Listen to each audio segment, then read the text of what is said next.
त्या कवितेचं नाव आहे मी शिक्षक.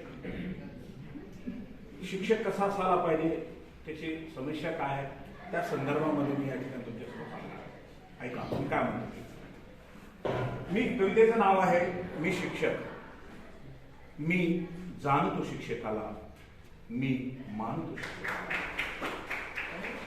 मी जाणतो शिक्षकाला, मी मानतो शिक्षकाला. मी पण एक शिक्षक आहे, मला याचे सार्थ अभिमान आहे. मला याचे सार्थ अभिमान आहे. मी सुदैवी आहे, मी शिक्षक आहे. माझे भाग्य आहे, मी शिक्षक आहे. मी सुदैवी आहे, मी शिक्षक आहे. शिक्षक हा समाजाचा शिल्पकार आहे. शिक्षक हा समाजाचा शिल्पकार आहे. आदि शिक्षकाला समाजामध्ये एक वेगळ्या प्रकारचं स्थान आहे. शिक्षक विद्यार्थ्यांचे ज्ञान मांडणार आहे. शिक्षक संस्काराची पिढी घडवणार आहे. म्हणून मला शिक्षक असल्याचा सार्थ अभिमान आहे. म्हणून मला शिक्षक असल्याचा सार्थ अभिमान आहे. शिक्षक काही राजा नाही. शिक्षक काही राजा नाही.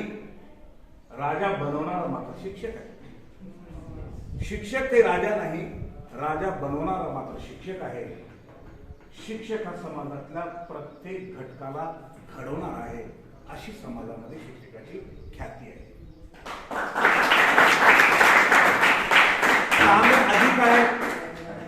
कामे अधिक आहे, पगार तुटून आहे, तरी शिक्षक असल्याचा सार्थ अभिमान आहे. तरी शिक्षक असल्याचा सार्थ अभिमान आहे. शिक्षण क्षेत्रात सर्वात जास्त भ्रष्टाचार आहे.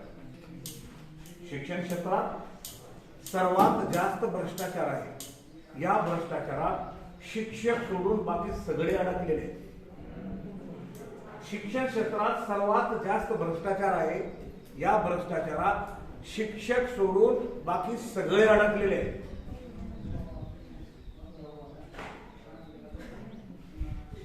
आज शिक्षकाला ज्यांनी शिक्षकी पेशा निवडला ते शिक्षक आदर्श आहे. कारण शिक्षकी पेशाच आदर्श आहे. शिक्षकी मुळात पेशा हा आदर्श आहे. त्याला निवडणारे सुद्धा आदर्श आहे. म्हणून शिक्षकी पेशाचा आज समाजामध्ये एक वेगळं स्थान आहे. समाजाला शिक्षकाकडून अपेक्षा आहे, तेही योग्य आहे. आज शिक्षकांना कायम विनामूल्य तत्वावर बिनपगारी कामे करावी लागत आहे. आजही शिक्षकांना कायम विनामूल्य तत्वावर बिनपगारी कामे करावी लागत आहेत. त्यामुळे त्यांचे संसार उद्ध्वस्त होत चालले. कायम विनामूल्य तत्वावर त्यांना काम करावे लागते, त्यामुळे त्यांचे संसार उद्ध्वस्त होत चालले आहे. गुरुला गुरासारखे वागवले जात आहे. गुरुला गुरासारखे वागवले जात आहे. जरी असे असले तरी मी परमेश्वराला काही मागणार आहे.